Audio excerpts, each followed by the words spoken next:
राधे राधे जी मित्रों, वृंदावन की पावन धरा से मस्त दीपक बिंदास दीपक श्री हरि के दास दीपक की आप सभी मित्रों को प्रेम भरी जय जय श्री राधे श्याम।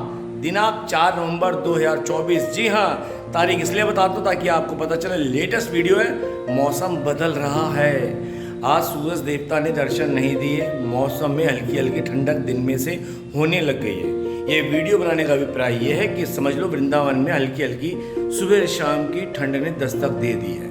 मैं रात को खुद एक नंबर पे पंखा चला के सोता हूँ, उसमें भी चादर लेकर सोता हूँ। ठंड हो गई है तो इसलिए जो भी वृंदावन आ रहा है इसी हिसाब से है कि हल्की हल्की ठंड हो चुकी है। और बढ़ती उम्र में छोटे बच्चों के लिए, जवान की बात नहीं कर रहा भैया, जो बढ़ती उम्र में हमारे 40+ होने वाले हैं तो 52 के हैं या जो छोटे हैं बुजुर्ग हैं हल्के फुल्के, उनके लिए गर्म कपड़े रात के लिए लाइए। वैसे इतनी ठंड नहीं है, ठंडक महसूस हो रही है। ये वृंदावन की मैं आपको अपडेट दे रहा हूँ। और वृंदावन में मौसम बहुत सुहाना हुआ पड़ा है। इससे तो मैं कहता हूँ ये मौसम बहुत रोमांटिक है। ना धूप है ना छाँव है, लेकिन मौसम में ठंडा है। बहुत अच्छा मौसम हो रहा है, इसमें कोई दो राय नहीं है। और मैं खुद आनंद ले रहा हूँ। और कल तो हमारी मित्र आई थी, जो कि 15 साल बाद हमारी मुलाकात हुई वृंदावन में। बहुत खुशी हुई इनसे मिलकर, मन प्रसन्नचित हो गया। बहुत पॉजिटिव इंसान है। दोनों सखी आई हैं, बहुत गोविंद की दीवानी है। आनंद। ऐसे ही रसिक जनों से ना मिलने का मन होता है। ऐसे रसिक जनों को जो होती है सखियाँ, उनको घर लाने का मन होता है। मैं आपको ये बात इसलिए बोल रहा हूँ कि पूरे हिंदुस्तान में मेरी सखियाँ हैं, लेकिन मैं अपनी श्री जी की दी कुटिया में उनको लाना पसंद करता हूँ जो भाव से आते हैं। संसार में कौन क्या मैं उनके लिए देखता है। भगवान हमारे अवगुण नहीं देखते। मुझ जैसे नीच अधम के अवगुण नहीं देखे, जिसने जीवन भर भोग ही भोग किया, जो प्रारब्ध अनुसार था। उसके बाद भी श्री जी ने अपने चरणों में स्थान दी। तो मैं कौन होता हूँ गोविंद के भक्तों में ये चीज़ देखने वाला। इसलिए मैं इस कुटिया में उनको लाना पसंद करता हूँ, संसार में कैसे भी हो। लेकिन इस कुटिया में, श्री जी की कुटिया में, जो भाव में रहना पसंद करते हो, जो वृंदावन में आके वृंदावन के रहना चाहते हो, अपने गोविंद के दीवाने बन के वृंदावन की गलियों में घूमना चाहते हो, रमना चाहते हो, वृंदावन के रमणीय स्थल में जाके प्रभु के भक्ति का, उनकी लीलाओं का आनंद लेना चाहते हो, मैं ऐसे इंसानों के साथ मिलना पसंद करता हूँ और ऐसों को ही अपनी कुटिया में लाना पसंद करता हूँ। कल हमारी मित्र आई और पहले तो ना कर रही थी, नहीं दीपक लेट हो रहे हैं लेकिन फिर आई, आराम से 1-1.5 घंटा बैठ के गई। ठाकुर जी की प्रेरणा से जो उनके प्रति सेवा हो सकी हो सकती थी, करी चाय बना के, भैया यही कर सकते क्योंकि घर के अंदर इतना कुछ नहीं, तो चाय पिलाई, बिस्कुट थे वो जो है वो रखे। लेकिन कहने का अभिप्राय ये है कि ऐसे जो दीवाने हैं ना, इन दीवानों को अपने इस श्री जी की दी हुई शानदार कुटिया में लाने का मन करता है। उनके साथ वार्तालाप घूमने का मन करता है। कल उनको मैं कृष्ण बगीचा ले गया, सरप्राइज़ दिया, वो भी बड़ी खुश हुई। वो वीडियो एक मैं आज डाल चुका हूँ, एक अभी आएगा कि वृंदावन में, वो सॉरी बरसाने में उन्हें क्या क्या लगा। मेरे से कहती थी, दीपक ये बरसाने में क्यों क्या करता रहता। कल जाके कहती है अब समझ आया बरसाने में है क्या ब्रजवास मिला था 6 फरवरी को और तब से श्री जी को बुलावा नहीं आया था। और देखो आज 11वां महीना है 10 महीने बाद श्री जी का बुलावा आया कि आजा, अब तू वृंदावन में रहा, अब तू मेरे पास आया। तो कल बहुत अच्छा लगा। कृष्ण बगीचा गया, बाबा से अच्छा मिलके अच्छा लगा। और सबको मिस कर रहा था, जो जो मेरी सखियाँ वहाँ गई उनकी डिस्कस बाबा से करी। बाबा कहते कहाँ है सब, मेरे से कहते बाबा अरे दीपक कहाँ है तू। खैर ये तो भाव की बात है। तो मित्रों, वृंदावन में जो भी आ रहा है, जैसे अभी हमारी पटियाले से सखी आ रही है, वो 5-6 तारीख को पहुंच जाएंगी वृंदावन में। 5 तारीख कल से श्री कृष्ण शास्त्री जी के फोगला आश्रम में भागवत जी हैं, तो वो सुनने आ रही हैं। वो पटियाला से आ रही है। मुंबई से हमारी उषा बहन आ रही है। एक हमारी और सखी हैं, जैसे मुंबई से बात हो रही है, उनकी टिकट की व्यवस्था कराने की दास कोशिश कर रहा है, वो आ रही हैं। और मेरी 3 सखियाँ हैं दिल्ली से, वो आ रही हैं। और भी सखियाँ हैं जो आ रही है वृंदावन में, मुझसे मिलने नहीं, लेकिन मुझे अपडेट दे रही है कि सखा जी हम आ रहे हैं। ठीक है, ठाकुर जी चाहते तो जरूर मिलेंगे। और बहुत हैं जो यहाँ आते हैं और मेरे को परिक्रमा मार्ग में मिल जाती हैं।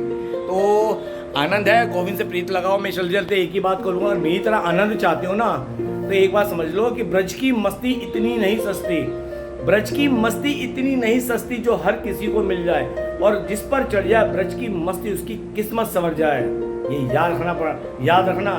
और खुद की हस्ती मिटानी पड़ती है ब्रज की मस्ती के लिए, तब जाके ब्रज का आनंद हमें प्राप्त होता है। अर्थात मेरा त्याग कराना, अपने घर परिवार संसार को भूल कर आना, तब देखो ब्रज की क्या मस्ती चढ़ती है।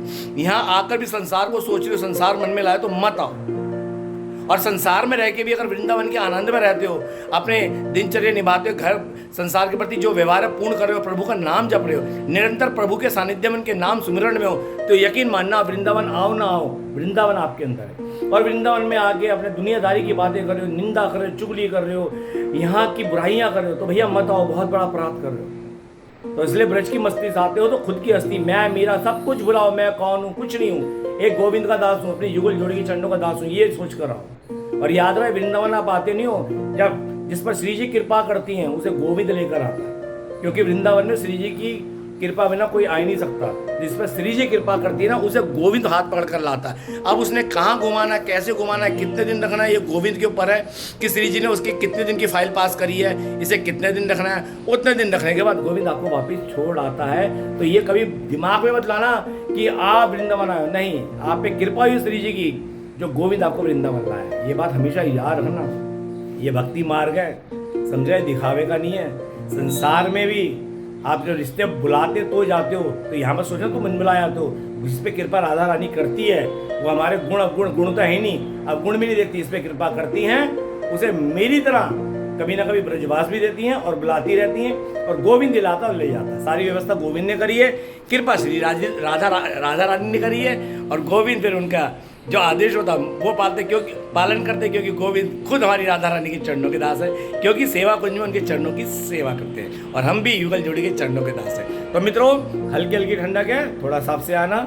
और वृंदावन में अब मैसेज भी आता, भीड़ तो नहीं है, लेकिन 15 तारीख तक जो कार्तिक नहाने, इस कारण थोड़े भक्तों का थोड़ा सा आना चालू हो गया, क्योंकि 10-15 दिन का रह गया। अब ये 15-16 तारीख को कार्तिक विराम हो जाएगा, तो स्नान चल रहा सुबह सुबह का। बाकी बढ़िया आनंद से आओ, उतने पैसे लाओ जितने की जरूरत हो, मोबाइल पर्स का ध्यान रखो, बंदरों से भी और चोरों से भी, समझ गए। और सेल्फी के चक्कर में मत रहो, बंदर ले जाते हैं फोन, आजकल चोर भी बहुत हाईटेक हो गए हैं। तो अगर वृंदावन में घूम रहे तो लिमिटेड पैसे रखो, बाकी अपने होटल में रखो। और एक बात, कितने भक्त मिलते हैं, और ये मैं नहीं बोला, संत भी बोलते हैं, मैं उन संतों की बातें उन तक पहुँचाता हूँ, लड्डू गोपाल को मत लाया करो। लड्डू गोपाल को घर पे छोड़ के आना चाहिए, वो कुंज निकुंज में अच्छी जगह वास करते हैं। आपका मंदिर जो घर का वो उनके लिए कुंज निकुंज उनको बना के आओ, बल्कि बोल के, हे लड्डू गोपाल आप ध्यान से रहना, ये घर आपका है और आपने संभाला, अब तक हमें आप ही संभालना बस। क्योंकि यहाँ पे आओगे, होटल में रहोगे, भोग वासना होती है, पीना खाना होता है, नहीं लाओ ऐसी जगह। झूठन में आप रखोगे, अपराध कर रहे हो। कभी लड्डू गोपाल को लेकर कहीं भी नहीं डोलना चाहिए, उन्हें घर में ही रखो, बस उनकी सेवा करो। जब आओ तो उनको बोल कर आओ, प्रभु जा रहे हैं, ध्यान रखना अपना भी और इस घर का भी, क्योंकि घर आपका ही है। बस हम जा रहे हैं और दर्शन करके आपके वृंदावन का आनंद लेके फिर आपके चरणों में आ रहे हैं। ठीक है मित्रों, बात अच्छी लगे तो शेयर करना। चलिए अपनी वाणी को यहीं विराम करता हूँ। वृंदावन की पावन धरा से आप सभी को प्रेम भरी जय जय श्री राधे श्याम।